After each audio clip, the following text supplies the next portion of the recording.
সামনে আমার অবজারভেশন 2026-27 পর্যন্ত একটা অর্থনৈতিক মন্দা চলতে পারে। বলবে কিছু কিছু লোক যে ভবিষ্যৎবাণী করতেছে, আবার এটা ভবিষ্যৎবাণী নয়।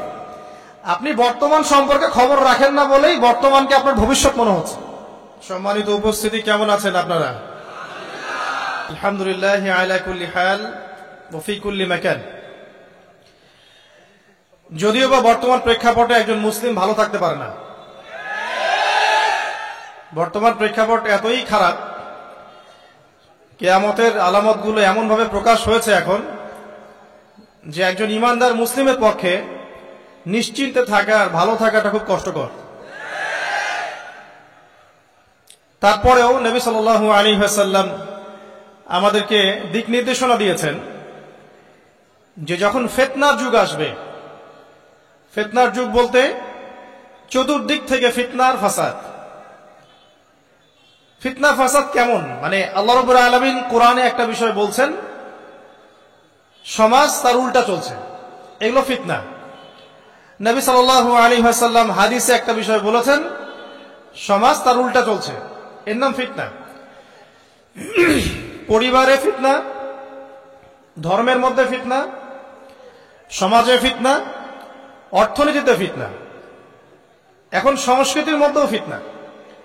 তো এই ফিতনাময় পরিবেশে নবী সাল্লাল্লাহু আলাইহি ওয়াসাল্লাম বলেছেন যে কেউ যদি ঈমান এবং আমলের উপরে, মানে নবী সাল্লাল্লাহু আলাইহি ওয়াসাল্লামের আদর্শের উপরে সবর করতে পারে, টিকে থাকতে পারে, তার জন্য 50 জন শহীদ সাহাবীর নেকি হবে ইনশাআল্লাহ। তো ফিতনাময় পরিবেশে যদি সবর করা যায়, হকের উপর অটল থাকার চেষ্টা করা যায়, ইনশাআল্লাহ আপনি 50 জন শহীদ সাহাবীর নেকি পাবেন ইনশাআল্লাহ। তো প্রত্যেকটা ক্ষেত্রেই আপনি ফিতনা পাবেন। পরিবারের দিকে তাকাবেন, দেখবেন পরিবারের বন্ধনগুলো আগের মতো নাই। প্রচুর ডিভোর্স হচ্ছে, স্বামী স্ত্রীর বিচ্ছেদ প্রচুর বেড়ে গেছে। তারপরে সন্তান সন্ততি আমাদের পরিবারে যারা আছে, দেখবেন এরা বেশিরভাগই দুনিয়াদার হয়ে গেছে, দিনের খুব একটা ফিকির নাই। বেশিরভাগ পরিবারের সদস্য দেখবেন নামাজ কালামের এখন ধার ধারছে না। ম্যাক্সিমাম পরিবার থেকে আস্তে আস্তে পর্দাটা কিন্তু শিথিল হয়ে যাচ্ছে। আপনি ব্যক্তি জীবনের দিকে তাকিয়ে দেখেন, গর্বের সাথে আমরা বলি না যে 90% মুসলিমের বাংলাদেশ, দেখবেন মেজরিটি সংখ্যক মুসলিম 5 ওয়াক্ত নামাজ জামাতে পড়ে না। বেশিরভাগ মুসলিম দেখবেন আল কোরআন বিশুদ্ধ করে তেলাওয়াতও করতে পারে না। তো এরপরেও আমরা দাবি করি যে আমরা প্রকৃত মুসলিম, জান্নাত আমাদের জন্য অপেক্ষা করছে। আসলে বাস্তবতা এমন নয়। যারা কোরআন আমরা টুকটাক পড়তে জানি, তাদের মধ্যে কত পার্সেন্ট কোরআনের অর্থ বোঝে? এই আল্লাহ পাকের কিতাব আমার হাতে আছে, এই কিতাবের অর্থ কতজন বোঝে? এটা একটা চ্যালেঞ্জ। যারা কোরআন পড়তে জানি আমরা, তাদের প্রতি চ্যালেঞ্জ, দেখেন তাদের মধ্যে কত পার্সেন্ট মানুষ কোরআনের অর্থ বলতে পারবে। আর অর্থটা যে জানা জরুরি, এই বিষয়টাও আমরা এখন জনগণকে বোঝাতে ব্যর্থ হচ্ছি। কোরআনের অর্থটা যে বোঝাটা জরুরি, এটা বোঝাতেও ব্যর্থ হচ্ছে। কারণ আমরা সবাই প্রত্যেক হরফে 10 নেকি পেতে চাই। কোরআন তেলাওয়াত করলে প্রত্যেক হরফে 10 নেকি হবে, এই তো। তো এই কনসেপ্ট যখন আমার মাথায় ঢুকে গেছে, আমি ওখানে নিজেকে থামিয়ে দিয়েছি।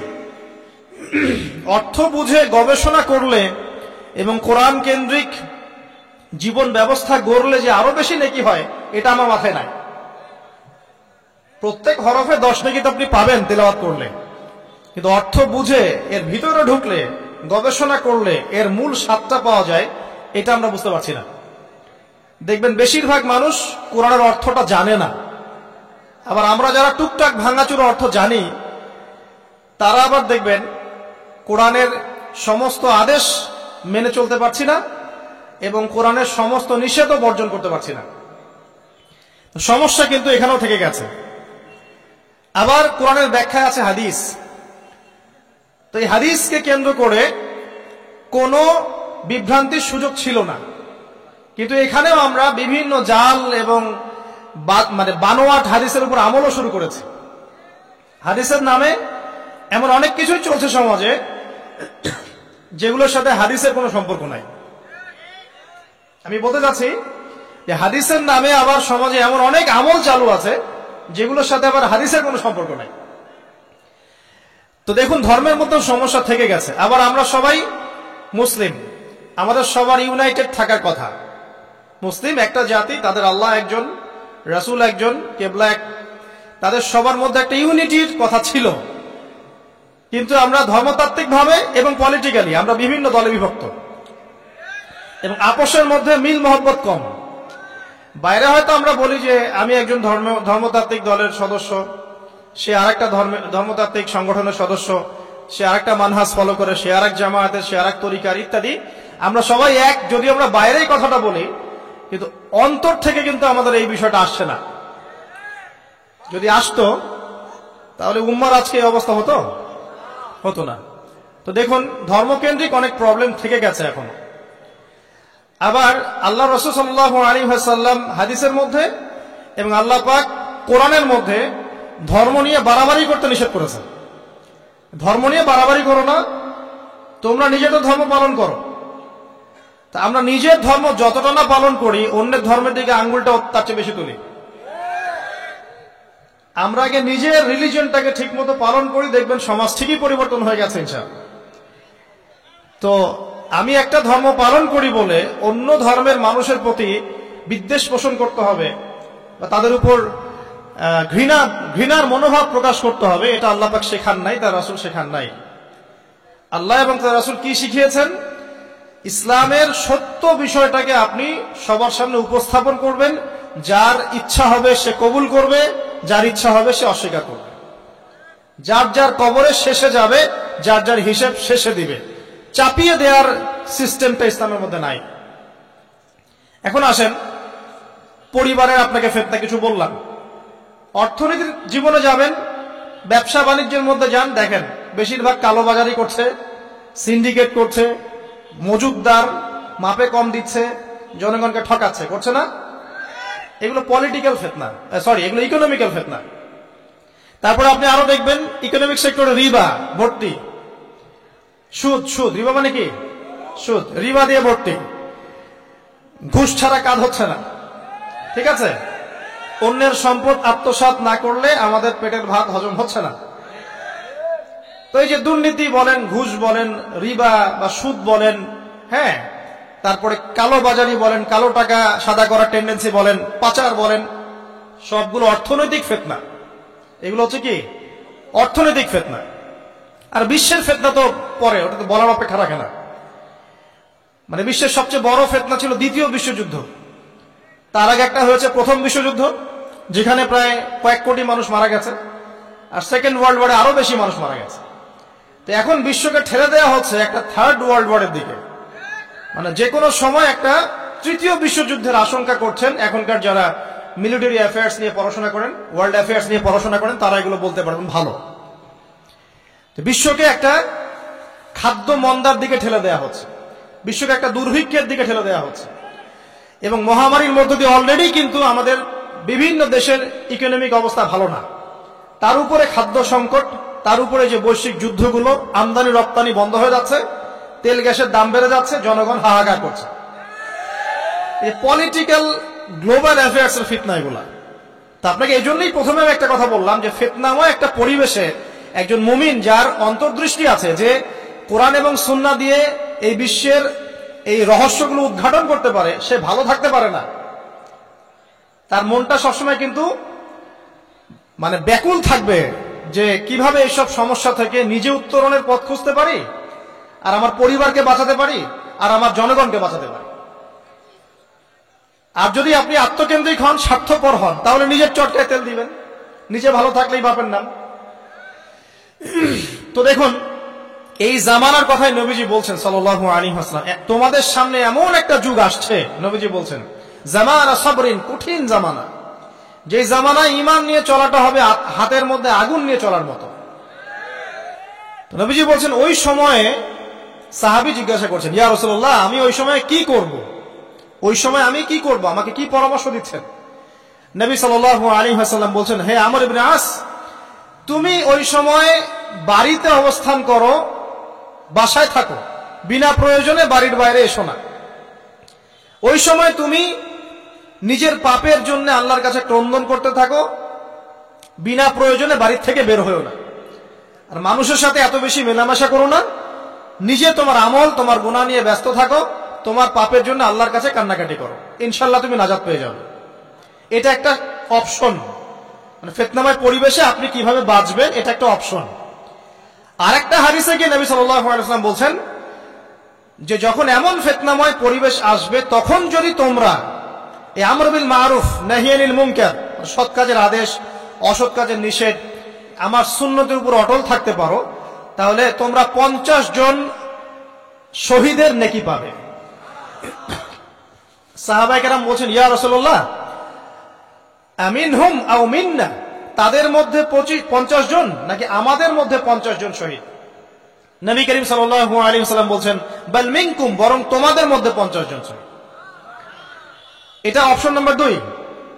এক কি বললাম, আপনি নিজেকে নিয়ে ব্যস্ত থাকেন, বাসায় থাকেন, বিনা প্রয়োজনে বাড়ির থেকে বের হবেন না, মানুষের সাথে কম মেলামেশা করেন এবং নিজের পাপের জন্য আল্লাহর কাছে কান্নাকাটি করেন, নিজের আমল নামা নিয়ে ব্যস্ত থাকেন, ইনশাআল্লাহ নাজাত পাবেন। 2 নাম্বার, যদি আপনার কাছে আরো বেশি যোগ্যতা থাকে এবং আপনি আরো বেশি সাহসী হন এবং আপনি উম্মার দেশের জনগণের কল্যাণ কামনা করেন, তাহলে অন্যদেরকেও এই ফিতনাময় পরিবেশে টিকে থাকার ফর্মুলা বলে দেন। এখানে সবর করেন, আমর বিল মারুফ নাহি আনিল মুনকারের কাজ করেন, আল্লাহ পাক আপনাকে ইনশাআল্লাহ 50 জন শহীদ সাহাবীর নেকি দিবেন। আরো অপশন আছে। কি অপশন? ওই যে আসহাবুল কাহফ কি করেছিল, একটা ফিতনাময় পরিবেশ থেকে নিজেরা আস্তে করে সরে গিয়েছে। যখন আপনি পরিবেশকে পরিবর্তন করতে আর পাচ্ছেন না, দাওয়াত দিয়েও কোনো কাজ হচ্ছে না, মানুষ কথাও শুনছে না, জুলুম নির্যাতন বাড়তেই আছে, টিকে থাকা মুশকিল, তখন তাদের হিসেবের দায়িত্ব আল্লাহর উপর ছেড়ে দেন, আপনি ওখান থেকে ডিসকানেক্টেড হয়ে যান। এটা একটা অপশন। এই অপশন বেছে নিয়েছিল ইব্রাহিম আলাইহিস সালাম, তার বাবাকে বুঝিয়েছেন, কাজ হয়নি, চলে গেছেন। এই অপশন বেছে নিয়েছিল আসহাবুল কাহফ, সবাইকে বোঝাচ্ছে কাজ হচ্ছে না, তার রাস্তায় করে চলে গিয়ে গুহার মধ্যে রাত কাটানো শুরু করেছে। এমনও হাদিস পড়েছি আমি যে ফিতনাময় পরিবেশে সবচেয়ে সৌভাগ্যবান হবে ওই শ্রেণীর মানুষ যারা দেখা যাবে যে পাহাড়ি কোনো এলাকায় বা দূরবর্তী কোনো জায়গায় বসবাস করছে, যেখানে বৃষ্টিপাত হয়, গরু ছাগল মেষ বকরি এগুলো নিয়ে ওখানে চড়ায়, যখন আজানের সময় হয়, নামাজের ওয়াক্ত হয়, আজান দেয়, নামাজ পড়ে, দুনিয়ার ফিতনা থেকে এরা দূরে আছে, এরা সফল। এমনও হাদিস আছে। তো হয়তো আপনার কাছে মনে হচ্ছে না এখন ওই যুগ আসে নাই, কিন্তু আমি আপনাকে বলে দেই যে কোরআন এবং সুন্নাহর চোখ দিয়ে যদি আপনি দেখতে শেখেন এবং বর্তমান বিশ্বের প্রেক্ষাপটটা অ্যানালাইসিস করার যোগ্যতা আপনি অর্জন করেন কোরআন সুন্নাহর চোখ দিয়ে, আপনি বুঝতে পারবেন সেই সময় অনেক আগেই চলে এসেছিল। এখন ফিতনা এবং ফাসাদময় এই পরিবেশে আমরা কি করতে পারি, ছোট স্কেলে, বড় স্কেলে না, ছোট স্কেলে। আমি আজকে বড় বিষয় নিয়ে কথা বলতে আসি না, কারণ আমি চিন্তা করলাম যে আসলে প্রথমে যদি ব্যক্তিকেন্দ্রিক বিষয়টা ঠিক না হয়, বড় বিষয় আলোচনা করে কোনো লাভ নাই। আগে ব্যক্তি যদি ঠিক না হয়, বড় বিষয় আলোচনা করে আসলে কোনো লাভ নাই, আপনারা বুঝবেনও না, মাথার উপর দিয়ে চলে যাবে। এখন গ্লোবাল অ্যাফেয়ার্স নিয়ে কথা বলে খুব একটা ফায়দা নাই আপনাদের। এখন ইকোনমিক পুরো এই সুদভিত্তিক সিস্টেম আপনি চেঞ্জ করতে পারবেন না, এবং পুরো যে তাগুতি ব্যবস্থা আপনি চেঞ্জ করতে পারবেন না। আপনি কি করতে পারবেন? আপনি নিজেকে পরিবর্তন করতে পারবেন, আপনার পরিবারকে পরিবর্তন করতে পারবেন। এতটুকু আপনার পক্ষে এখন পর্যন্ত সহজ, ঠিক না? ঠিক কথা। এটা আপনি এখন করতে পারবেন। তো এটার ফর্মুলা কি? ফর্মুলা ঘাটতে গিয়ে আল্লাহ পাক আমার মাথার মধ্যে একটা হাদিস নিয়ে এসে দিলেন, কারণ আমি বিশ্বাস করি যে আপনারা বলছেন মৌলানা আল্লামা, আমি আসলে এমন কিছু নই, এই কথাগুলো আসলে আমার সাথে যায় না। আমি নিতান্তই একজন ছোট মানুষ এবং তালেবে ইলম, জ্ঞানের পথের পথযাত্রী, আর আমি তালেবে ইলম হয়ে থাকতে চাই। আমি মুফতি হই, আমি মুহাদ্দিস, মুফাসসির বা এই যে শব্দগুলো আপনারা বলছেন, এমন কিছুই নয়। আসলে কিয়ামতের মাঠে আমি জান্নাতে যেতে পারবো কিনা আমি নিজেই জানি না। যখন কোনো মানুষ নিজেকে অনেক বড় মনে করা শুরু করবে, বুঝে নিবেন সেই ইবলিসের আনুগত্য করা শুরু করেছে আর কি। কারণ ইবলিস বলেছিল আবা ওয়াস্তাকবারা, আমি খলাকতানি মিন নার ওয়া খলাকতাহু মিন তিন, আমাকে সৃষ্টি করেছেন আগুন দিয়ে, আদমকে সৃষ্টি করেছেন মাটি দিয়ে, আমি কেন আদমকে সিজদা করতে যাব? তো এটা ইবলিসের চরিত্র, আবা ওয়াস্তাকবার, সে উদ্ধত হয় এবং অহংকার প্রদর্শন করে।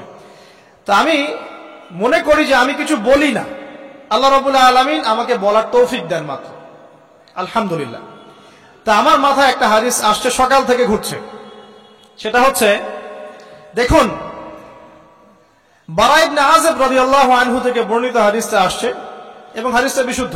এখান থেকে আমি মূল আলোচনা যাচ্ছি যে একদিন আনসার মানুষদের মধ্যে, আনসার কারা? আমাদের আনসার বাহিনী। আনসার কারা? যারা মুহাজির সাহাবীদেরকে আশ্রয় দিয়েছিল মদিনায়, তাদেরকে কি বলা হয়? আনসার। তাহলে শব্দটা সুন্দর না? তাহলে আমাদের বাহিনীর নামটাও সুন্দর, মাশাআল্লাহ। তো আনসার সাহাবীদের মধ্যে একজন ইন্তেকাল করেছেন, ইন্না লিল্লাহি ওয়া ইন্না ইলাইহি রাজিউন। এখন তাকে দাফন করা হচ্ছে, আর নবী সাল্লাল্লাহু আলাইহি ওয়াসাল্লাম কবরের পাশে চুপ করে বসে পড়লেন। তার বসা দেখা দেখি বাকি সাহাবীরাও তাকে ঘিরে গোল করে বসে পড়লেন। তারা বলছেন, আমরা এমন ভাবে এখানে বসেছিলাম যেন আমাদের মাথার উপরে পাখি এসে বসতে পারে, চুপচাপ, কোনো নড়াচড়া নাই। দেখেন, রাসূলের সাথে বসার সুন্নত দেখেন, কোরআন এবং হাদিসের মাহফিলে বসার কিন্তু সুন্নত আছে। এখানে বসে দুনিয়াবি এত গল্পগুজব করা যাবে না, এই মোবাইল টোবাইল হাবিজাবি নিয়ে এত ব্যস্ত থাকা যাবে না, দিলের কান দিয়ে শুনতে হবে, ঠিক আছে? আদব আছে, না হলে কথা আপনার উপর তাসির করবে না। তারা এমন ভাবে বসেছিলেন যেন মাথার উপরে পাখি বসতে পারে, সুবহানাল্লাহ। এবার নবী করিম সাল্লাল্লাহু আলাইহি ওয়াসাল্লাম বলছেন যে যখন মাইয়েতকে কবরে শোয়ানো হয় তখন সে তাকে দাফন করে যাওয়া ব্যক্তিদের হাঁটার খসখস আওয়াজ শুনতে পায়।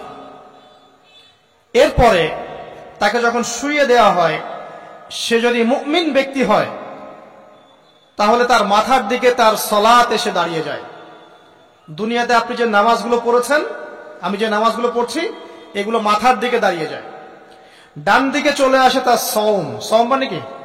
রোজা। বাম দিকে চলে আসে যাকাত, যাকাত মানে কি? যাকাতের সাথে তো আমরা পরিচিত নই।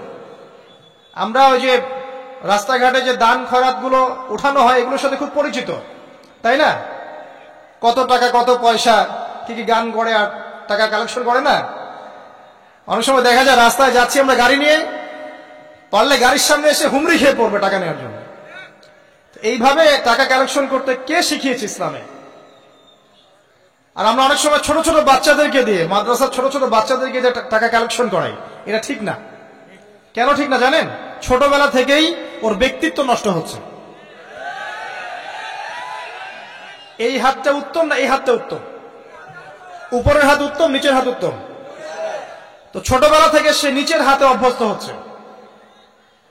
দেখেন, এত টাকা পয়সা কালেকশন করে আমাকে আরেকটা স্বতন্ত্র মসজিদ করতেই হবে জরুরি? খুবই জরুরি ছিল। মানুষের কাছে হাত চেয়ে, হাত পেতে রাস্তাঘাটে এরকম করে গাড়ি থামিয়ে, তারপরে কি বলবো, সুর করে গান গেয়ে এত টাকা পয়সা কালেকশন করতেই হবে? মসজিদটা আমাকে টাইলস ফিটিং করতেই হবে? এসি মসজিদ করতেই হবে? আমরা এমনও মসজিদ রংপুরে দেখেছি 10 বছরেও টাকা কালেকশন শেষ হয়নি। 10 বছর ধরে কালেকশন হচ্ছে। আমি ছোটবেলা থেকে দেখছি কালেকশন হচ্ছে। কি বুঝলেন? তো এগুলো আমাদের ব্যক্তিত্ব নষ্ট করে। মুসলিমরা উপরের হাতের মালিক। সারা বিশ্ব আমরা একসময় চালিয়েছি। এই পশ্চিমা সভ্যতা আমাদেরকে কি শিখায়? সারা বিশ্ব আমরা চালিয়েছি। এই আপনার উমাইয়া খেলাফতের সময়ও কর্ডোভায় আব্দুর রহমানের যে শাসন ছিল, কর্ডোভা, স্পেন, পর্তুগাল, এই পুরো জায়গাগুলো পশ্চিমা বিশ্বের, এগুলো মুসলিমরা শাসন করেছে প্রায় 500-600 বছর। ইতিহাস তো আমরা জানিও না, পড়িও না, ভুলে গেছে। ইতিহাস পড়তে হয়। হিস্ট্রি ঘাটলে দেখবেন রাসূল সাল্লাল্লাহু আলাইহি ওয়াসাল্লামের 23 বছরের নববী যুগ, স্বর্ণযুগ, তারপর আবু বকর সিদ্দিকের খেলাফত, তারপর উমর ইবনে খাত্তাবের খেলাফত, আবু বকর সিদ্দিকের 2 বছর বা 2.5 বছর, উমর রাদিয়াল্লাহু আনহুর প্রায় 10 বছর, তারপর উসমান রাদিয়াল্লাহু আনহুর 12 বছর, আলী রাদিয়াল্লাহু আনহুর প্রায় 2-2.5 বছর, তারপরে হাসান রাদিয়াল্লাহু আনহু 6 মাস, এরপরে উমাইয়া খেলাফত শুরু হলো মুয়াবিয়া রাদিয়াল্লাহু আনহুর হাতে প্রায় 20 বছর। উমাইয়ারা শাসন করেছে প্রায় 90 থেকে 100 বছর। তারপর জাব নদীর যুদ্ধে উমাইয়া আব্বাসী ওরা একে অপরের সাথে যুদ্ধ করেছে, করে উমাইয়ারা পরাজিত হয়ে আব্বাসীরা ক্ষমতায় গিয়েছে। ক্ষমতায় গিয়ে তারা প্রায় শাসন করেছে প্রায় 550 বছর। এদিকে উমাইয়াদের মধ্যে যারা পরাজিত হয়েছে ওরা চলে গিয়ে কর্ডোবা, আন্দালুসিয়া ওইদিকে খেলাফত কায়েম করেছে।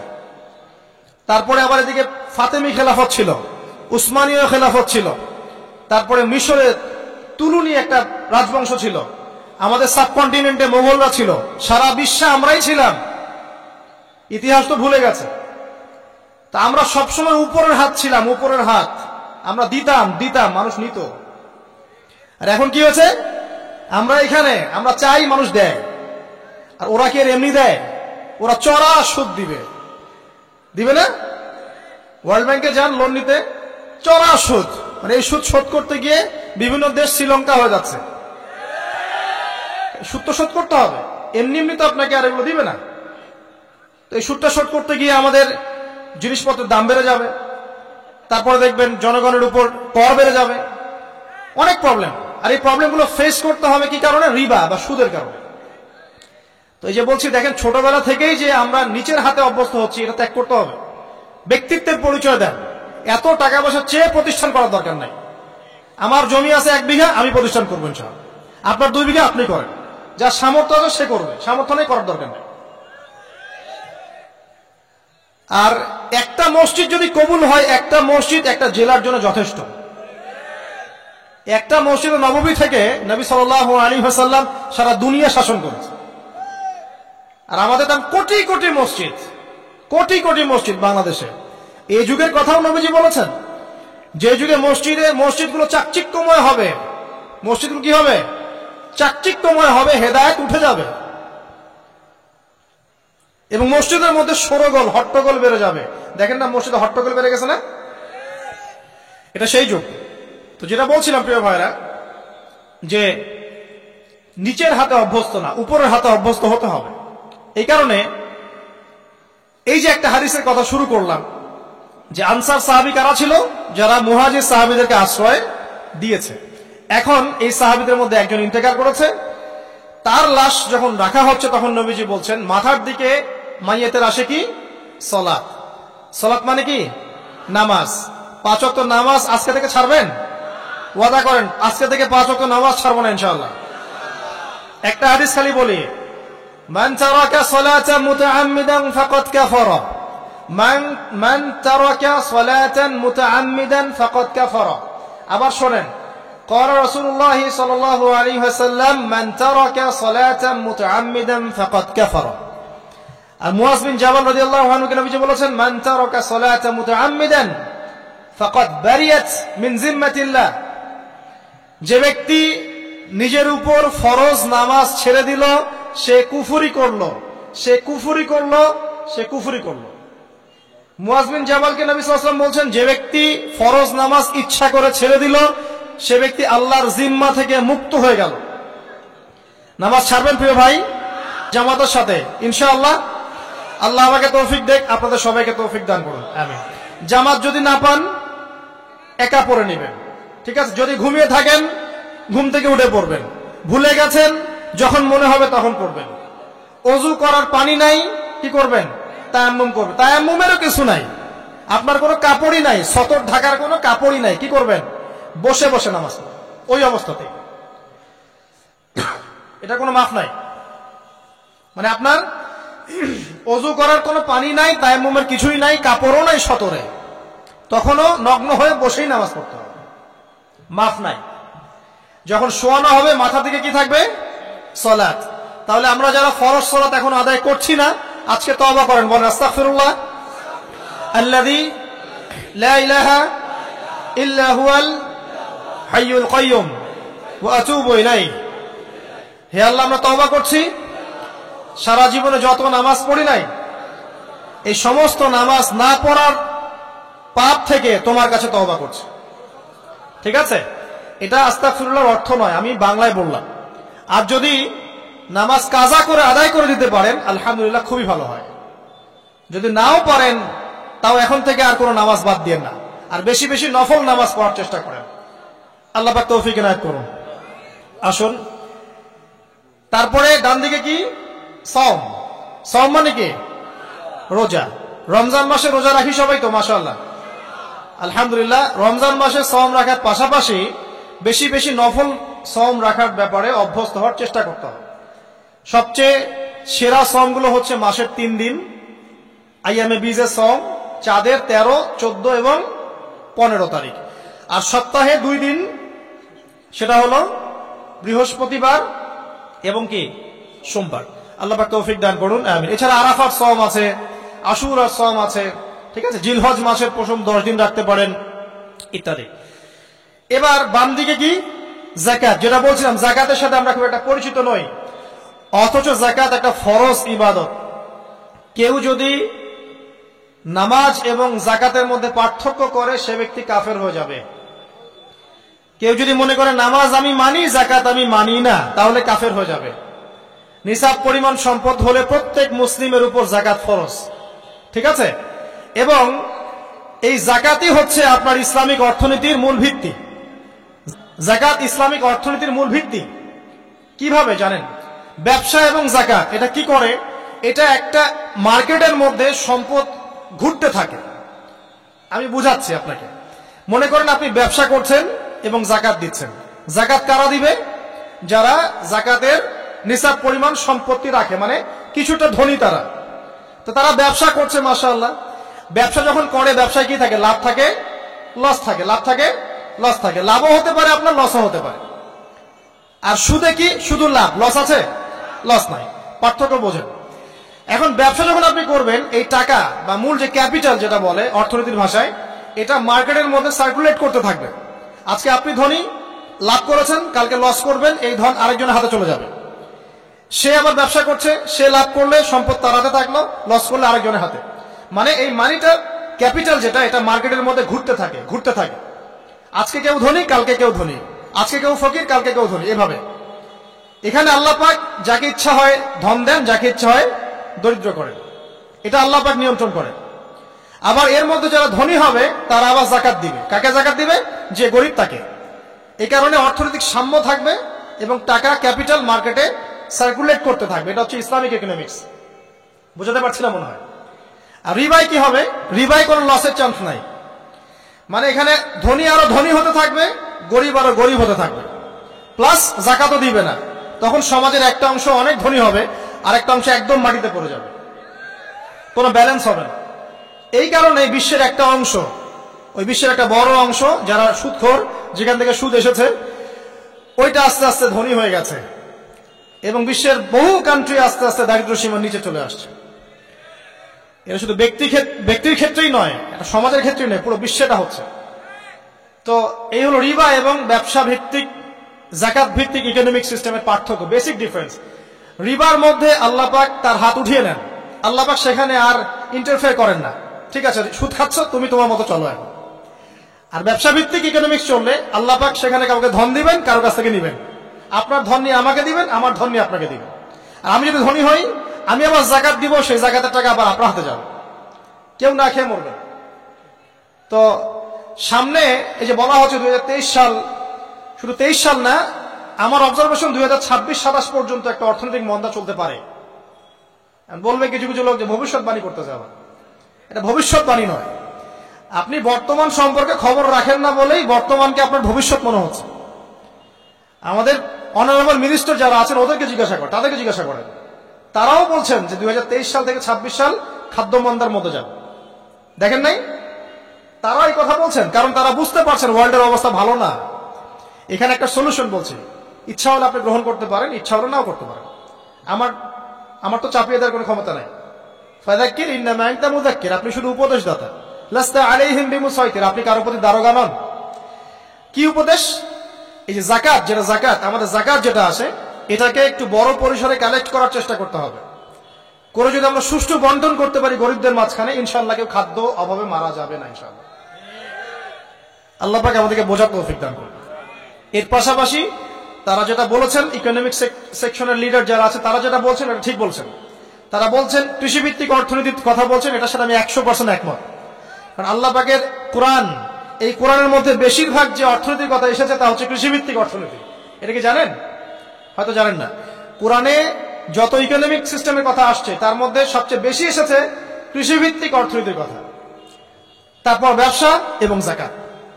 অতএব তারা ঠিকই বলেছেন, দেশের যারা ইকোনমিক সেকশনে গবেষণা করছেন তারা ঠিক কথাই বলেছেন যে কৃষিভিত্তিক অর্থনীতি হচ্ছে আমাদের অর্থনৈতিক মন্দা দূর করার অন্যতম উপায়। ঠিক বলেছেন, আমি একমত।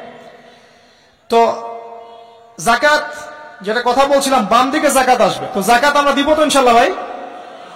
যাদের, শোনেন, বাংলাদেশে এমন অনেক শিল্পপতি আছে যাদের একজনের যাকাতের টাকা দিয়ে একটা গ্রাম চলতে পারে। আর যাকাতের টাকা কিন্তু শুধু এক বছরে আসবে না, প্রতি বছরেই ঘুরে ঘুরে আসবে। মনে করেন যে আপনাদের এলাকার মধ্যে অনেক বিত্তশালী আছেন, আমি দোয়া করি মন থেকে আল্লাহ পাক বিত্তশালীদের অন্তরটাকে নরম করে দিক এবং ওসমান রাদিয়াল্লাহু আনহুর মতো দানশীল করে দিক। আমরা দোয়া করি, আমরা কারো খারাপ চাবো, সবার জন্য হেদায়েতের দোয়া করব।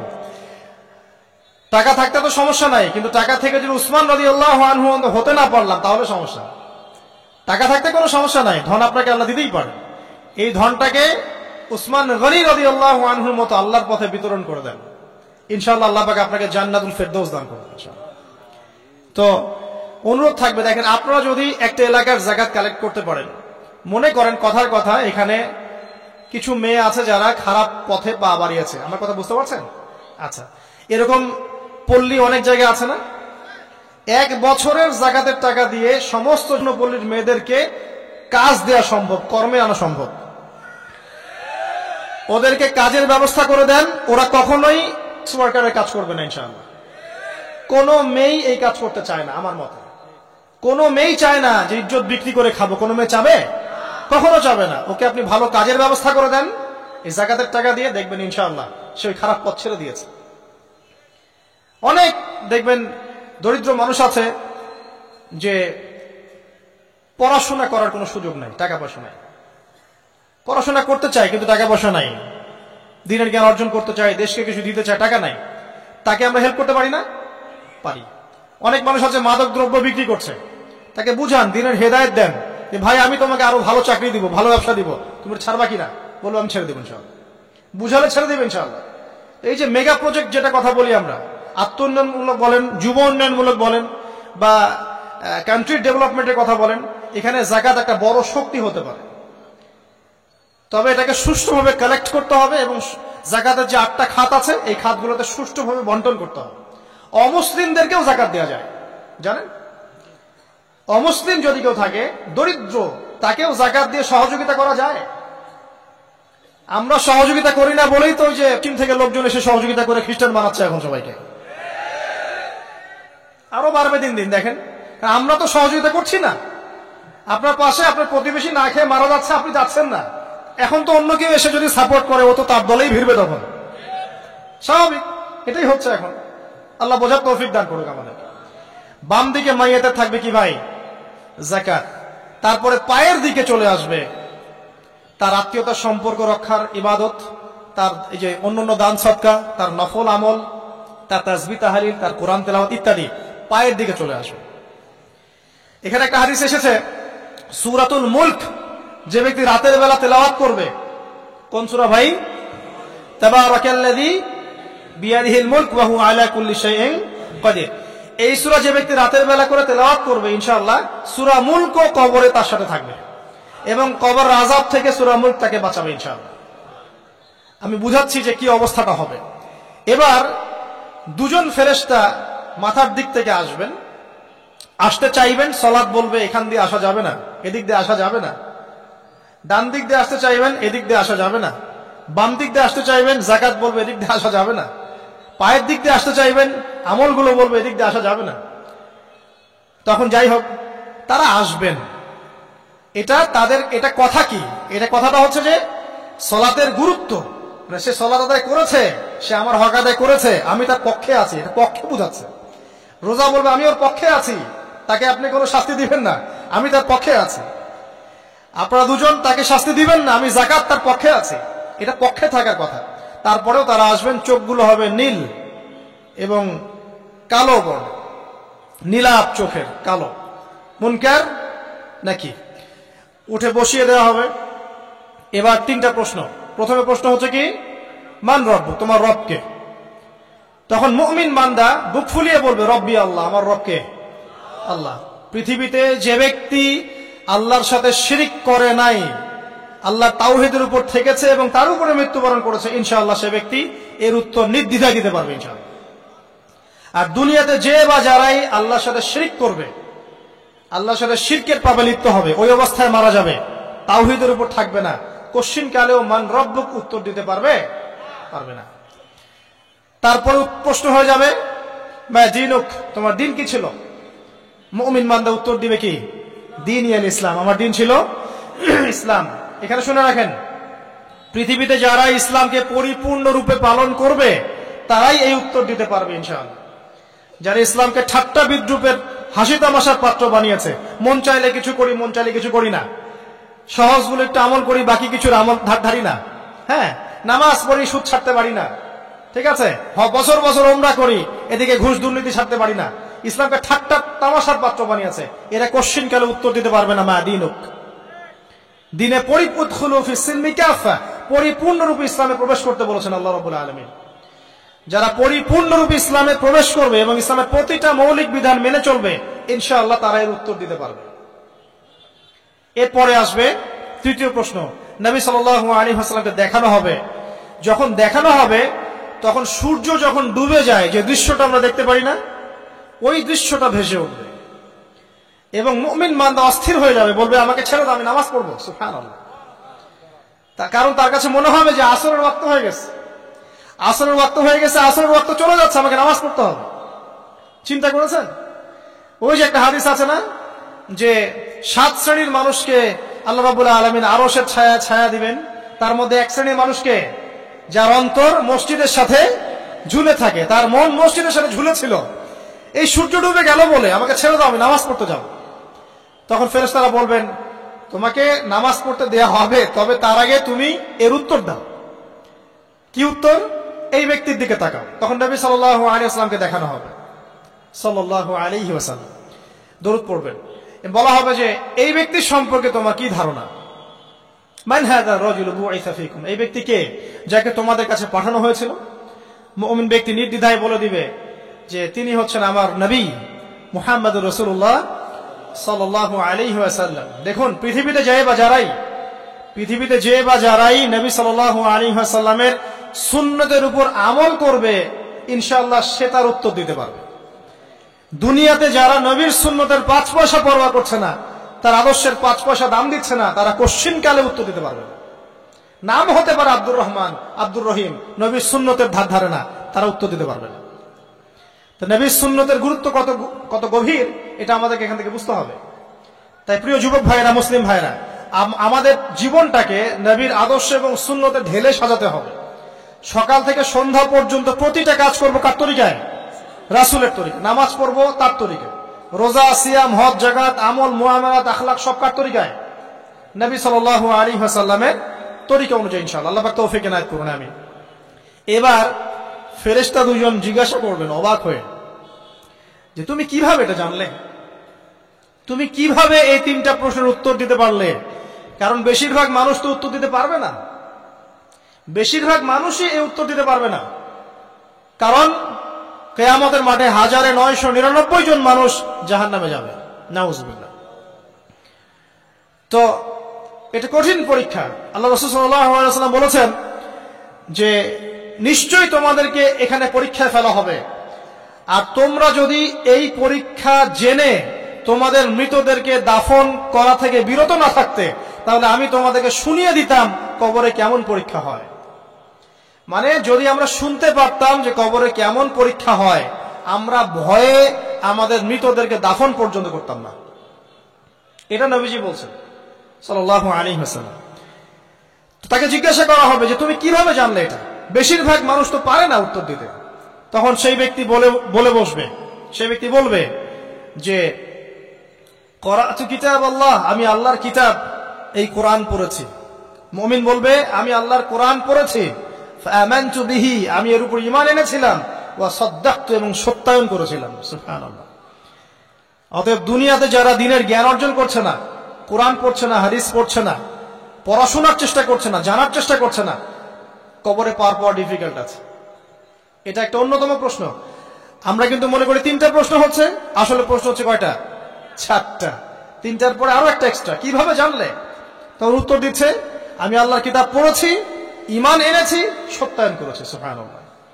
নবী সাল্লাল্লাহু আলাইহি ওয়াসাল্লাম হাদিসের পরের অংশে বলছেন যে যখন কাফের বান্দাকে উঠানো হবে, তখন ডানেও কিছু নাই, বামেও কিছু নাই, সামনে পিছনে কিচ্ছু নাই।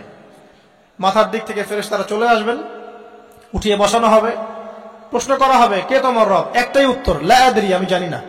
নাউযুবিল্লাহ। কি তোমার দিন? লা আদরি, আমি জানি না। এই যে আল্লাহর তো খবর নাই, আল্লাহ পাকের বিধান মেনে চলার কোনো খবরই নাই, পরোয়াই নাই। সে জানবে কিভাবে ইসলাম কি জিনিস? সে জানবে কিভাবে আল্লাহ কি জিনিস? ও তো আল্লাহকে চিনেই না। দিব্যি বলে বেড়াচ্ছে মহাবিশ্ব সৃষ্টি হয়েছে বিগ ব্যাং থেকে, আল্লাহ বলে কেউ নাই। মানুষ সৃষ্টি হয়েছে বান্দর থেকে, নাউযুবিল্লাহ। ওই যে ডারউইনের মতবাদ, কি থিওরি অফ এভলিউশন নাকি? হ্যাঁ, তাই তো মনে হয়। অনেকদিন আগে পড়ছি ভাই, ভুলে গেছি। তো যাই হোক, মানুষ তো আল্লাহকে চিনছে না। এখনো মানুষ মনে করছে যে আল্লাহ বলতে কেউ নাই। এবং এই মুক্ত চিন্তার নামে, বাক স্বাধীনতার নামে নাস্তিকতার যে চর্চাটা বেড়েছে বাংলায়, এটা আশঙ্কাজনক। বড় বড় বিশ্ববিদ্যালয় থেকে পড়ে আসছে। অনেক সময় দেখলাম বড় বিশ্ববিদ্যালয়ের প্রফেসর, সে বলছে যে মহাবিশ্ব বিগ ব্যাং দিয়ে সৃষ্টি হয়েছে, সৃষ্টিকর্তা নাই এখানে কোনো। তো মুসলিম বিজ্ঞানীর একটা কথা বলতেন যে মানুষ বিজ্ঞান সম্পর্কে অল্প জানলে নাস্তিক হয়ে যায়, আর অনেক গভীর জ্ঞান অর্জন করলে আল্লাহর কাছে আত্মসমর্পণ করে। খেয়াল করে দেখবেন, ডক্টর, ইঞ্জিনিয়ার যারা বড় বড় লেভেলে চলে গেছেন, অনেক সিনিয়র, তারা কিন্তু বেশিরভাগ নামাজে দেখবেন, নামাজ পড়ে, দান সদকা করে, সমাজ কল্যাণমূলক কাজ করে। তারা কিন্তু রোগীর সেবা করতে গেলেও বলে যে নামাজ পড়িয়েন, রোজা রাখিয়েন, তারা কিন্তু বলে। অনেক ডক্টর আমি দেখেছি এমন, যারা যত বেশি গবেষণা করে তারা তত বেশি আস্তিক হয়ে যায়। আর টুটাফাটা গবেষণা করলে নাস্তিক হয়ে যাবে। কত প্রশ্ন, ইসলামে এটা কেন, ওইটা কেন, ইসলামে বহুবিবাহ কেন, হ্যাঁ, ইসলামে কি পর্দার বিধান কেন, তারপর ইসলামে এত রেস্ট্রিকশনস, এত বাইন্ডিংস কেন, হ্যাঁ, স্বাধীনতা নাই কেন, কত প্রশ্ন। ইসলামের এগেন্স্টে কত তীর এখন ছোড়া হচ্ছে। তো এই ব্যক্তি কেমন করে উত্তর দিবে যে মাহদিনুক, তোমার দিন কি? আল্লাহর দিকে কত প্রশ্ন ছোড়া হচ্ছে, কত শিরকের পাপ আমরা করছি, অনেক সময় মুসলিম হয়েও শিরকের পাপ করছি। কিভাবে উত্তর দিবে? মান রব্বুক। 3 নাম্বার প্রশ্ন যখন করা হবে, এই ব্যক্তিকে দেখো দেখি, সে বলবে যে আমি জানি না এই ব্যক্তিকে, তবে শুনেছিলাম, মানুষের মুখে শুনেছিলাম, মানুষ যা বলতো আমি তাই বলতাম। মানে সে রাসূল সাল্লাল্লাহু আলাইহি ওয়াসাল্লামের নাম শুনেছিল হয়তোবা, কিন্তু তার সুন্নত বা আদর্শ কখনো মেনে চলে নাই, পারল না। এবার জান্নাতি ব্যক্তি হলে কি হতো? ওই যে সূর্য ডুবছিল যেখানে, তার দৃষ্টির সীমা পর্যন্ত কবরকে প্রশস্ত করে দেয়া হতো, এবং জান্নাতের একটা দরজা তার কবরে খুলে দেয়া হতো। এটা কিভাবে করা হবে সেটা আল্লাহ পাক জানেন। এটার ব্যাখ্যা করার জ্ঞান আল্লাহ আমাদেরকে দেন নাই। যেই মানুষের ক্ষুদ্র জ্ঞানে মানুষ ব্যাকটেরিয়া, ভাইরাস নিয়ে গবেষণা করতে হিমশিম খেয়ে যায়, সে মহাবিশ্বের স্রষ্টা নিয়ে কিভাবে গবেষণা করবে? আল্লাহ পাকের অসীম জ্ঞানের সামনে আমার জ্ঞান কি? খুবই ক্ষুদ্র। একটা হাদিসে এসেছে বুখারী শরীফের মধ্যে, যে একটা মহাসমুদ্রের মধ্যে যদি একটা পাখি 1 ফোঁটা পানি উঠিয়ে নিয়ে যায়, ওই 1 ফোঁটা পানি হচ্ছে মহাবিশ্বের জ্ঞান, আর বাকি পুরো মহাসাগর হচ্ছে আল্লাহ পাকের জ্ঞান। তো আমরা এই ক্ষুদ্র জ্ঞানের মানুষ হয়ে আল্লাহর জ্ঞানকে কেমন করে পেনিট্রেট করতে পারি? তো আল্লাহ পাক জান্নাতের দরজাগুলো খুলে দিবেন, একটা দরজা খুলে দিবেন, সেখান থেকে বাতাস আসবে, সে জান্নাতের নাজ নিয়ামত উপভোগ করতে থাকবে, এবং তার রূহটাকে সবুজ রঙের পাখির আকৃতিতে জান্নাতে রেখে দেওয়া হবে। ইল্লিন মানে ওখানে জান্নাতের নিয়ামত সে পাবে। এটাকে বলা হয় দারুল বারজাখ বা বারজাখের জীবন। জীবন অনেকগুলো, একটা ছিল রুহের জগৎ। রুহের জগতে আমরা সবাই ছিলাম। শোনেন, রুহের জগতে যার সাথে যার বন্ধুত্ব, ভালোবাসা গভীর ছিল, দুনিয়াতে তার সাথে তার ভালোবাসা বেশি। এটা হয়তো জানেন না, জানতেন হাদিসটা? রুহের জগতে যদি কখনো আপনার সাথে আমার দেখা হয়ে থাকে, দুনিয়াতে আপনার সাথে আমার দেখা হবে ইনশাআল্লাহ। রুহের জগতে যদি আপনার আমার মধ্যে ঘনিষ্ঠ ভালোবাসা থেকে থাকে, এখানেও ভালোবাসা হয়ে যাবে ইনশাআল্লাহ। এটা বলে আমি আবার তোমাদের বয়ফ্রেন্ড গার্লফ্রেন্ড ভালোবাসা বুঝাই নাই, ওই ভালোবাসার কথা বলি নাই। আবার রুহের জগতে বিদ্বেষ, এখানেও দেখবেন বিদ্বেষ। ওটা একটা জগৎ ছিল যেখানে আল্লাহ পাক সমস্ত আদম সন্তানকে সৃষ্টি করে তাদের রূহটাকে রেখেছিলেন এবং ওয়াদা নিয়েছেন। কি ওয়াদা? আল্লাহ পাক বলেছিলেন আলাস্তু বিরাব্বিকুম, সূরা আরাফের 182 নম্বর আয়াত পড়ে দেখবেন, 182 নম্বর আয়াত। আল্লাহ পাক বলেছিলেন যে আমি ওয়াদা নিয়েছিলাম, আলাস্তু বিরাব্বিকুম, আমি কি তোমাদের রব নই? আমরা সবাই বলেছিলাম বালা ইয়া রব্বি, অবশ্যই আপনি আমাদের রব। দুনিয়াতে এসে আমরা ভুলে গেছি। এই ভুলে যাওয়াটা মনে করায় দেওয়ার জন্যই আল্লাহ পাক আসমানে কিতাব নাজিল করেন, নবী রাসূল পাঠান, আমাদের কান পর্যন্ত ইসলামের দাওয়াত পৌঁছে দেন, যাতে আমরা মনে করতে পারি।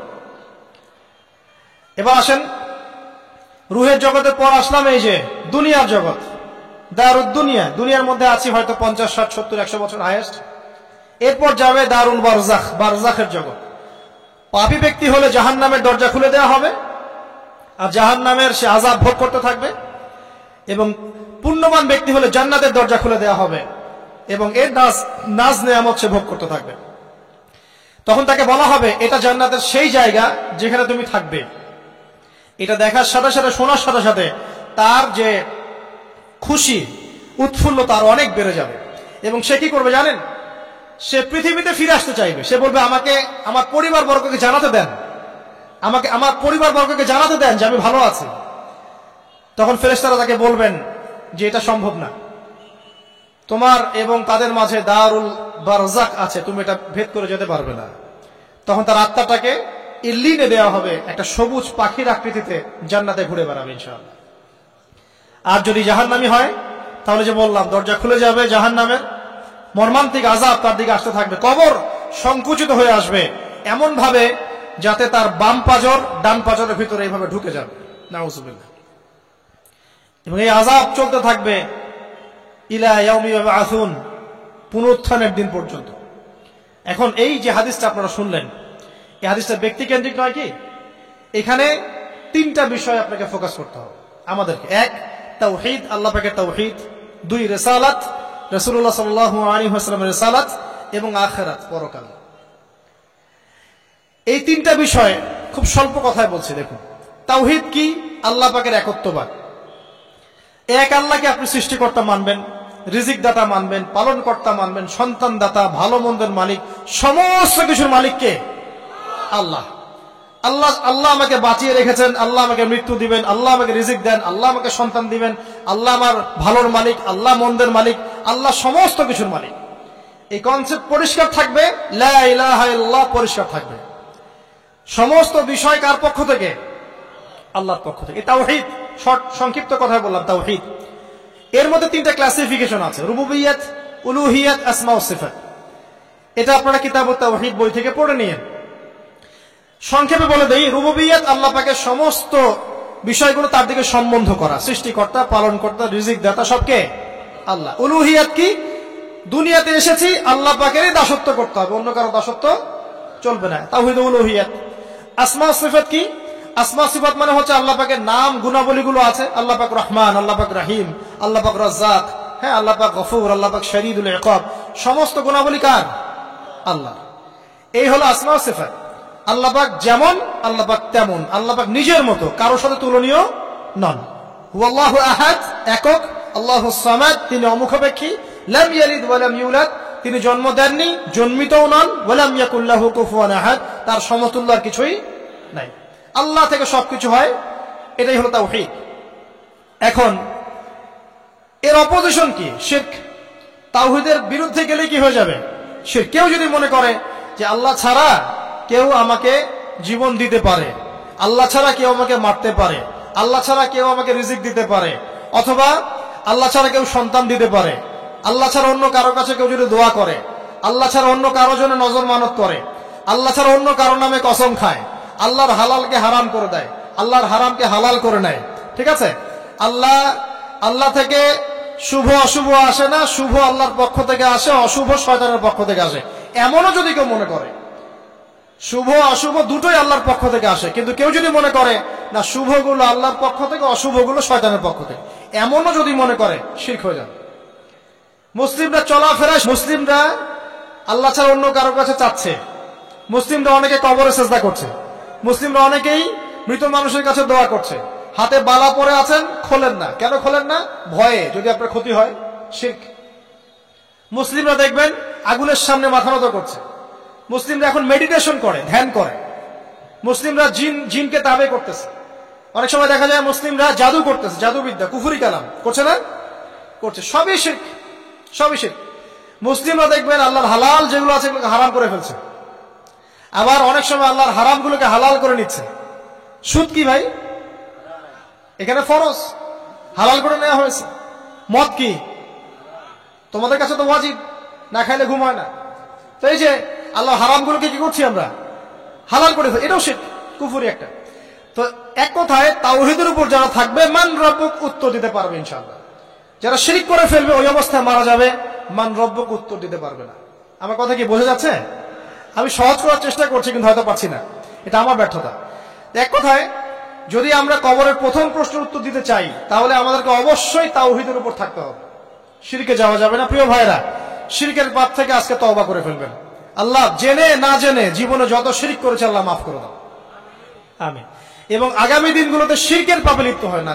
প্রিয় ভাইরা, যদি আপনার আমলনামায় আসমান জমিন সমানও পাপ থাকে, শিরকের পাপটুকু না থাকে, আল্লাহ পাক আপনার পুরো পাপ মাফ করতে পারবেন ইনশাআল্লাহ। আল্লাহ পাক বলেছেন মেরাজের রাতে নবী সাল্লাল্লাহু আলাইহি ওয়াসাল্লামকে আরশে আজিমের কাছে উঠিয়ে নিয়ে আল্লাহ পাক 3টা ওহী করেছেন। কয়টা ওহী? একটা ছিল 5 ওয়াক্ত নামাজ, ঠিক আছে। 2 নাম্বার হচ্ছে সূরা বাকারার শেষের 3টা আয়াত। 3 নাম্বার একটা ওয়াদা, একটা প্রতিশ্রুতি। সেটা কি?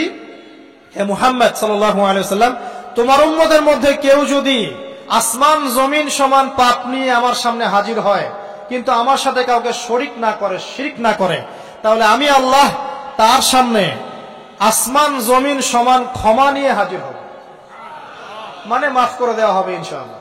অতএব শিরকের পাপে যায় না, ইনশাআল্লাহ জান্নাতে যাওয়া যাবে। যে ব্যক্তি মন থেকে একবার লা ইলাহা ইল্লাল্লাহ পড়েছে, সমস্ত বিষয় আল্লাহর দিকে সুপর্দ করে, তার অন্যান্য অনেক পাপ থাকতে পারে, আল্লাহ পাক চাইলে সব পাপ মাফ করতে পারে। অতএব মান রব্বুক উত্তর দিতে চাইলে শিরকের পাপে যাওয়া যাবে, যাবে না। আধুনিক শিরকের মধ্যে সবচেয়ে ভয়ঙ্করটা হচ্ছে এটা যে আমরা আল্লাহর হালালকে হারাম করে নিচ্ছি, হারামকে আবার হালাল করে ফেলছি। এখানে যায় না। সবকিছু আল্লাহ থেকে আসে। দোয়া আল্লাহর জন্য করবেন, নামাজ আল্লাহর জন্য, সবকিছু ইবাদত আল্লাহর জন্য, দ্বীনি ইলম অর্জন আল্লাহর জন্য। প্রতিটা কাজের করার আগে নিয়ত ফিক্স করবেন, কেন করব? পরকালীন স্বার্থ থাকলে করব, না হলে করব না। কেন তুমি টিকটকে যাবা না? কারণ পরকালীন কোনো স্বার্থ নাই। কেন তুমি ফ্রি মিক্সিং অ্যাফেয়ার্সে যাবা না? কারণ পরকালীন কোনো স্বার্থ নাই। কেন মদ খাবা না? পরকালীন কোনো স্বার্থ নাই। কেন মিউজিকে যাচ্ছ না? কারণ পরকালীন কোনো স্বার্থ নাই। কেন তুমি এই যে সুদ খাবা না? কারণ পরকালীন কোনো স্বার্থ নাই। যে কাজে পরকালীন কোনো স্বার্থ নাই সে কাজে কোনো মুমিন মুসলিম নাই। কেন নামাজ পড়বো? কারণ পরকালীন স্বার্থ আছে। কেন রোজা রাখবো? পরকালীন স্বার্থ আছে। কেন আমি হালাল বিয়ে করব, হারাম জেনায় যাব না? পরকালের স্বার্থ আছে। কেন আমি যাকাত দিব, ব্যবসা করব, সুদ খাবো না? কারণ পরকালের স্বার্থ আছে। কেন ইসলামের দাওয়াত দিব? পরকালের স্বার্থ আছে। কেন হাদিস প্রচার করব? কারণ পরকালের স্বার্থ আছে। ইসলামের জন্য সবর করব কেন? পরকালের স্বার্থ আছে। পরকালের স্বার্থ যেখানে, মুসলিম সেখানে। পরকালীন স্বার্থ নাই, আমরা নাই। প্রত্যেকটা কাজ করার আগে নিয়তটা ফিক্স করতে হবে, পরকালের কোনো স্বার্থ আছে? যদি বলে হ্যাঁ আছে, তাহলে করবে। স্বার্থ নাই, আমি নাই।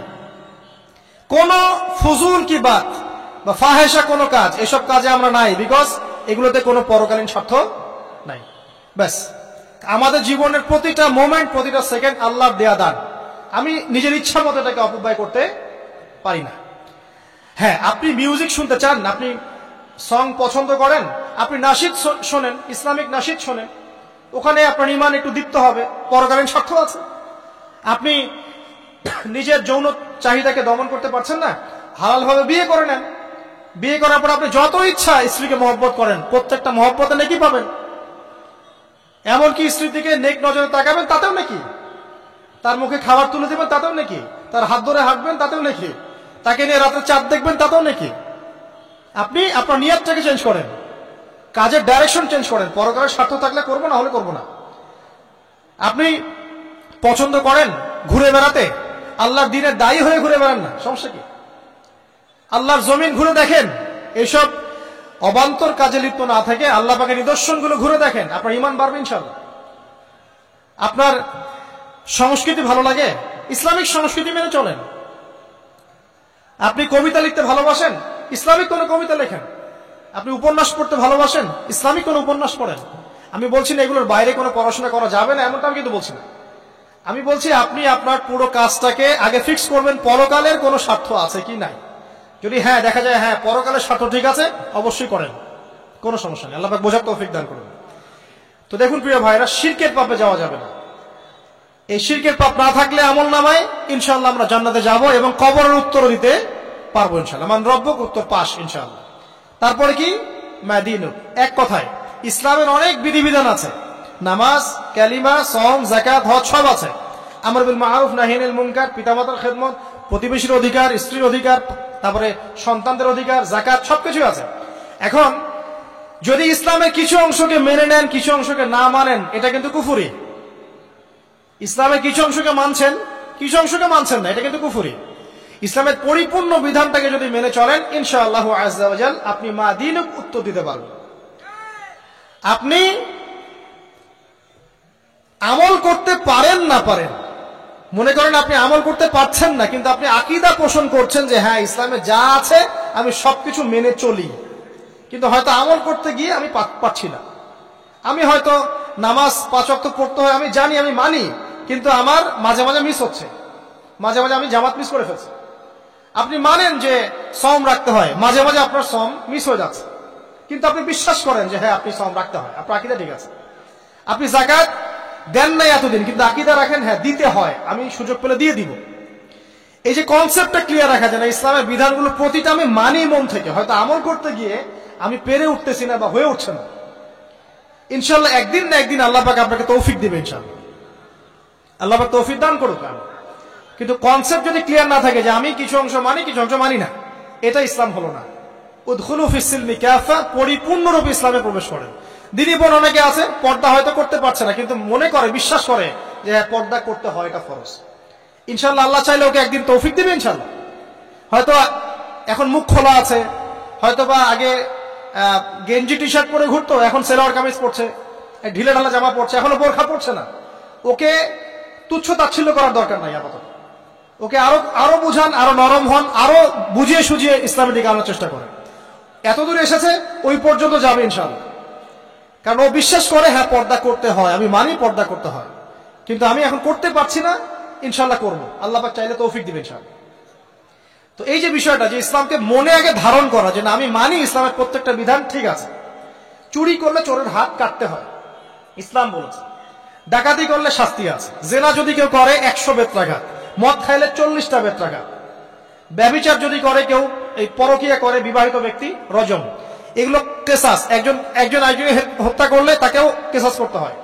এই বিধানগুলো আছে। এখন আপনি বলতে পারেন আমি এই ওয়ার্ল্ডের প্রেক্ষাপটে এটাকে বাস্তবায়ন করতে পারছি না, কিন্তু আমি বিশ্বাস করি ইসলামে বিধানগুলো আছে, এটা আল্লাহর বিধান।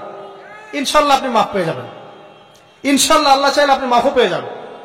কিন্তু যদি মনে করেন না এই যুগের এগুলো চলেই না, আমি আল্লাহ পাকের এইসব বিধান কিচ্ছু মানি না, আমি যে বিধান বুঝি এটাই চূড়ান্ত, তাহলে খবর আছে, তাহলে মা দীনুক উত্তর দিতে পারবেন না। তো বুঝেন, বিষয়টা বোঝেন, আকীদাটা ক্লিয়ার করেন যে না আমি পারতেছি না, এটা একটা বিষয়, কিন্তু আমি বিশ্বাস করি ইসলামের এগুলো অংশ, হয়তো আমি এখন পারছি না, ইনশাআল্লাহ ভবিষ্যতে পারবো। আল্লাহ চাইলে আপনাকে তৌফিক দিবেন ইনশাআল্লাহ। আমরা দোয়া করি আল্লাহ পাক আমাদেরকে পরিপূর্ণরূপে ইসলামে প্রবেশ করার তৌফিক দান করুন। আর সর্বশেষ কি, এটা যদি করতে পারে মা দীনুক উত্তর দিতে পারবে। মান নবিয়ুক উত্তর কখন দিতে পারবে? যখন একজন ব্যক্তি সারা জীবন নবী সাল্লাল্লাহু আলাইহি ওয়াসাল্লামের সুন্নতের উপর আমল করতে পারবে। এই যে ঘুম থেকে উঠলেন, ব্যাস ব্রাশটা নিয়ে দৌড়ে চলে গেলেন বাথরুমে, কি জন্য? ঘুম থেকে উঠলেন, আগে চোখটা একটু ঘষতে হবে, মুখে হাত দিতে হবে, তারপরে আপনি দোয়া পড়বেন। কি দোয়া পড়বেন? আলহামদুলিল্লাহিল্লাযী আহইয়ানা বা'দা মা আমাতানা ওয়া ইলাইহিন নুশুর। তারপরে আপনি যাবেন বাথরুমে। দোয়াটা না পড়ে কেন গেলেন? ঘুমাচ্ছেন, ঘুমানোর আগে আপনি অবশ্যই বলবেন। ঘুমানোর আগে একদম একটা গান শুনে, একটা গার্লফ্রেন্ডের সাথে 10টা মিনিট কথা বলে হ্যাঁ জান রাখি, ব্যাস, তারপরে ঘুমিয়ে গেলেন। ঘুমটা আপনার জন্য ইবাদত হলো না? হারামে লিপ্ত হতেন না? আল্লাহুম্মা বিইসমিকা আমুতু ওয়া আহইয়া পড়তেন, সূরা মুলক পড়তেন, সূরা কাফিরুন পড়তেন, সূরা ফালাক নাস ইখলাস পড়তেন, ঘুমিয়ে যেতেন। পুরো ঘুমটাই ইবাদত, পুরো ঘুমটাই নাকি?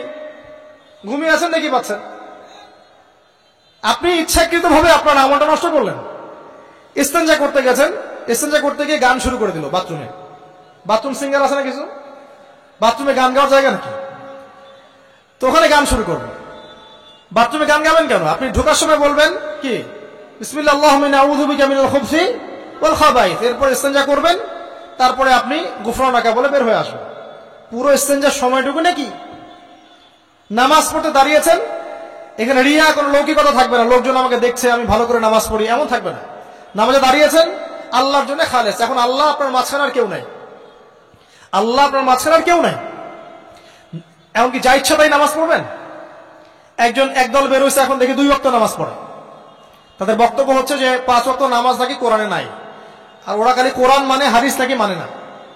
কত যে ফেরকা এখন বের হয়েছে আল্লাহ ভালো জানে। তো 5 ওয়াক্ত নামাজ কোরআনে নাই বলে, সুবহানাল্লাহ। তো 2 ওয়াক্ত নামাজ পড়ে। তো এখন নামাজ কি মন গরম হয়ে পড়লেই হবে? ফজরের নামাজে দাঁড়িয়েছেন, ফজর নামাজ কয় রাকাত? 2 রাকাত। এখন আমি যদি বলি নামাজ তো ভালো কাজ, 2-এর জায়গায় 4 পড়লে কি সমস্যা ফজরে? যদি এমনটা বলি হবে? কেন হবে না? কারণ নবী সাল্লাল্লাহু আলাইহি ওয়াসাল্লাম 2 পড়েছেন, আমাকে 2 পড়তে হবে, সিম্পল। 4 পড়লে আপনার নামাজ বাতিল। ফজরের নামাজ 4 রাকাত পড়লে নামাজ কি বাতিল হবে না? মাগরিবের নামাজে দাঁড়িয়েছেন 3 রাকাত নামাজ, তখন আপনি মনে চিন্তা করছেন না 3-এর জায়গায় আমি 4 পড়বো, 5 পড়বো। নামাজ তো ভালো জিনিস, বেশি করলে কি সমস্যা? সবকিছু বেশি করতে হয় না। রাসূলুল্লাহ সাল্লাল্লাহু আলাইহি ওয়াসাল্লাম যা দিয়েছেন তাই করতে হয়, এর নাম সুন্নত। বাইরে গেলে হবে কি? বেদাত। প্রত্যেকটা কাজ খেয়াল করতে হবে। তো প্রত্যেকটা আমল এভাবে। নামাজ, এই যে রোজা রাখবেন, রমজান মাসে রোজা রাখলে এটা ফরজ। আর আপনি চিন্তা করুন রোজা তো ভালো জিনিস, আমি রমজানও রাখবো, শাবান পুরো 2 মাসে রাখবো, হবে? দেখেন নফল বিষয়টা আলাদা, আমি ফরজের কথা বলছি। কেউ যদি মনে করে ফরজ রোজা আমি 2 মাসে রাখবো, রমজানও রাখবো, শাবানও রাখবো, রোজা ভালো জিনিস করলে কি সমস্যা হবে? হবে না। এভাবেই হজ করতে হয় ওইখানে আরাফার মাঠে। আপনি মনে করেন কুড়িগ্রামে হজের একটা জায়গা বানাইলাম আমরা, মনে করেন কথার কথা, এমনও কিন্তু জায়গা আছে মানুষ অন্য জায়গায় হজ করে, কিন্তু আপনি ভাবছেন এমনি এমনি বলছি। এমন অনেক ফেরকা আছে মুসলিমদের মধ্যে, মুসলিম নামধারী, এগুলো মুসলিম না, হজেরও জায়গা বানাইছে আলাদা, ওখানে হজ করে, ওখানে তাওয়াফ করে। এখন হজ যেখানে করতে হবে ওখানে না করে যদি এখানে করি হবে? হবে না। যাকাত দেওয়ার একটা লিমিট আছে, এইটুক দিতে হবে। আপনি এখন কম দিলেন হবে, আবার দিলেন না আমি একদম বেশি দিয়ে ফাটায় ভালো লাগে, সেখানে হবে? তো এই জিনিসগুলো খেয়াল রাখতে হবে যে আমাদের এক কথায় নবী সাল্লাল্লাহু আলাইহি ওয়াসাল্লামের সুন্নাহটা মেনে চলে। আমলের ক্ষেত্রেও একইভাবে, আপনার অর্থনৈতিক জীবনেও। নামাজ, রোজা, হজ, জাকাত আপনার পারফেক্ট। এবার আপনি এসেছেন অর্থনীতির ক্ষেত্রে, এসে মাশাআল্লাহ দাড়ি টুপি জুব্বা নিয়ে মাপে কম দিচ্ছেন, চলবে? দাড়ি টুপি জুব্বা আছে, মানুষকে ঠকাচ্ছেন, মজুদ করছেন, সিন্ডিকেট করছেন, অনেক সময় সরকারকে বিব্রত করে ফেলছেন, মাল মজুদ করছেন, দাম বেড়ে যাচ্ছে, বিব্রত হচ্ছে সরকার, হবে? দাড়ি টুপি পাগড়ি জুব্বা পরে, ভিতরটা আগে। ইমান ভিতরে না থাকলে দাড়ি টুপি দিয়ে লাভ আছে? তাকওয়া ভিতরে না থাকলে আমার দাড়ি টুপি দিয়ে লাভ আছে? মুহসিন হতে হবে। সো ইকোনমিক সেকশনে গিয়েও নবীর আদর্শ ভুলে যাওয়া যাবে না, সেখানেও তার আদর্শ মেনে চলতে হবে। এভাবেই সমাজ জীবন, পরিবার, সর্বক্ষেত্রেই নবীর সুন্নাহ মেনে চললে পরে ওই ব্যক্তিকে উত্তর দেওয়া যাবে ইনশাআল্লাহ, তিনি আমাদের নবী মুহাম্মদ রাসূলুল্লাহ সাল্লাল্লাহু আলাইহি ওয়াসাল্লাম। সর্বশেষ গিয়ে বলা হবে কিভাবে জানলে? তখন উত্তর কি দিবে মুমিন? আমি আল্লাহর কিতাব পড়েছি, ঈমান এনেছি, এরপরে আমি সত্যায়ন করেছি। তার মানে পড়াশোনা করতে হবে না ভাই? আল্লাহর কিতাব পড়তে হবে না? কারা কারা আল্লাহর কিতাব পড়তে জানেন হাত তোলেন। আলহামদুলিল্লাহ। আগামী রমজান আসার আগেই পুরো কোরআন এক খতম করবেন, পারা যাবে ইনশাআল্লাহ? এবং প্রত্যেক দিন আমাকে ওয়াদা করেন, প্রত্যেক দিন 1 পারা করে কোরআন তেলাওয়াত করব, পারবেন ইনশাআল্লাহ? না বলেন পারবো ইনশাআল্লাহ? পারবো ইনশাআল্লাহ। আল্লাহ পাক তৌফিক দান করুন, আমিন। কোরআন পড়তে হবে। শুধু কি জাস্ট তোতা পাখির মতো পড়েই যাবেন সারা জীবন? অর্থটা একটু বোঝার চেষ্টা করবেন না ভাই? করা উচিত না? করা উচিত। যদি আপনার সামর্থ্য থাকে আপনার অবশ্যই করা উচিত। সামর্থ্য নাই, বয়স হয়ে গেছে, পারেন না, সেটা আলাদা বিষয়। সামর্থ্য আছে আপনার, অবশ্যই উচিত। আলহামদুলিল্লাহি রাব্বিল আলামিন মানে কি? আর রহমানির রহিম মানে কি? মালিকি ইয়াউমিদ্দিন বলছি, এটা মানে কি? ইয়াকা না'বুদু বলছি, ওয়া ইয়াকা নাস্তাঈন, এর অর্থ কি? ইহদিনাস সিরাতাল মুস্তাকিম মানে কি? সিরাতাল লাযীনা আন'আমতা আলাইহিম গায়রিল মাগদুবি আলাইহিম ওয়ালাদ-দালিন, কি অর্থ, কি বললাম? নামাজে এটার অর্থ জানলে মনোযোগ কি ডানে বামে যাবে? যাবে না ইনশাআল্লাহ। এই যে আল্লাহ পাক বলছেন ইয়া আইয়ুহাল্লাযীনা আমানুত্তাকুল্লাহ, হে মুমিনগণ আল্লাহকে ভয় করো। হাক্কা তুকাতিহি ওয়া লা তামুতুন্না ইল্লা ওয়া আনতুম মুসলিমুন। তোমরা এমন ভাবে আল্লাহকে ভয় করো, ভয় করার মতো ভয় করো, এবং পরিপূর্ণ মুসলিম না হয়ে মৃত্যুবরণ করো না। এর অর্থটা জানলে ভালো লাগলো না? বুঝতে পারলাম না কোরআনটা? আল্লাহ বলছেন ওয়াদারু মা বাকিয়া মিনা রিবা, সুদের অবশিষ্ট অংশ ছেড়ে দাও। ওয়া ইল্লাম তাফআলু ফাআযানু বিহারবিন মিনাল্লাহি ওয়া রাসূলিহি, যদি না করো আল্লাহ এবং রাসূলের সাথে যুদ্ধের ঘোষণা শুনে রাখো। অর্থ জানলে হেদায়েত পাওয়া যায় না? অতএব অর্থটা জানার চেষ্টা করেন। আল্লাহ পাক তৌফিক এনায়েত করুন। অর্থ বোঝার ক্ষেত্রে যদি কোনো প্রতিবন্ধকতা পান সামনে, আলেম ওলামার কাছে যাবেন, জিজ্ঞাসা করে অর্থ জেনে নেবেন। নিজে নিজে আবার মন করা ব্যাখ্যা করতে যায় না। কোরআন বুঝতে গেলে হাদিস লাগবে, হাদিসগুলো পড়তে হবে। হাদিসের কিছু বই কিনবেন, রিয়াদুস সালেহিন, ফয়জুল কালাম, এই যে আপনারা পড়েন, মুনতাখাব হাদিস পড়েন, ঠিক আছে, বুলুগুল মারাম মিন আদিল্লাতিল আহকাম, মিশকাতুল মাসাবি, এই বইগুলো বাসায় রাখবেন। এরপরে আস্তে আস্তে কিনবেন আবু দাউদ, তিরমিজি, নাসাই, এগুলো কিনবেন। পরে গিয়ে বুখারী মুসলিমের অনুবাদ কিনবেন, আগে কিনবেন না। এগুলো কঠিন হাদিস, এগুলো আগে পড়লে আপনি মাথাটা আপনার কিন্তু ঘুরতে থাকবে। তো আগে কি ক্লাস 8-এ পড়বেন না আগে এইচএসসি দিবেন? আগে ক্লাস 7-8 পার করে যান, তারপরে ওদিকে যান। আল্লাহ বোঝার তৌফিক দান করুন। প্রিয় ভাইরা, ইলম অর্জন করতে হবে। ইলম অর্জন করলে পরে আপনি তালেবে ইলম, তালেবে ইলমের পায়ের নিচে আল্লাহর ফেরেশতারা পাখা বিছিয়ে দিবে ইনশাআল্লাহ তাআলা। ইলম অর্জন করে আপনি যখন আলেম হবেন বা দ্বীনের জ্ঞান অর্জন করবেন, তখন আপনি দাওয়াতের কাজও করতে পারবেন। আপনার দাওয়াতে যত মানুষ ইসলামের দিকে আসবে সমস্ত নেকি আপনি পাবেন ইনশাআল্লাহ। এবং যখন আপনি আরো বড় আলেম হয়ে যাবেন, আল্লাহ তৌফিক দান করুন, তখন আসমানের যত মাখলুক এবং জমিনের যত মাখলুক, এমনকি গর্তের মধ্যে যে পিপিলিকা আছে সেগুলাও, এমনকি সাগরের নিচের মাছ আপনার জন্য ইস্তেগফার করবে, দোয়া করবে ইনশাআল্লাহ। আল্লাহ পাক আমাদের সবাইকে শিরক মুক্ত আমল করার তৌফিক দান করুন, আমিন। আল্লাহ তাওহীদের উপর থাকার তৌফিক দান করুন, আমিন। আল্লাহ পাক আমাদের সবাইকে দ্বীন ইসলাম পরিপূর্ণরূপে পালন করার তৌফিক দান করুন, নবী সাল্লাল্লাহু আলাইহি ওয়াসাল্লামের আদর্শ মেনে চলার তৌফিক দান করুন, এবং দ্বীনের জ্ঞান অর্জন করার তৌফিক দান করুন। দুনিয়াতে আমরা যতদিন বেঁচে থাকবো ইসলামের উপর যেন বেঁচে থাকতে পারি, এবং আমাদের মওতের পর দারুল বারজাখ বা কবরের জিন্দেগি আল্লাহ পাক আমাদেরকে এই ভয়াবহ ফিতনা থেকে, আযাব থেকে হেফাজত করুন, আমিন।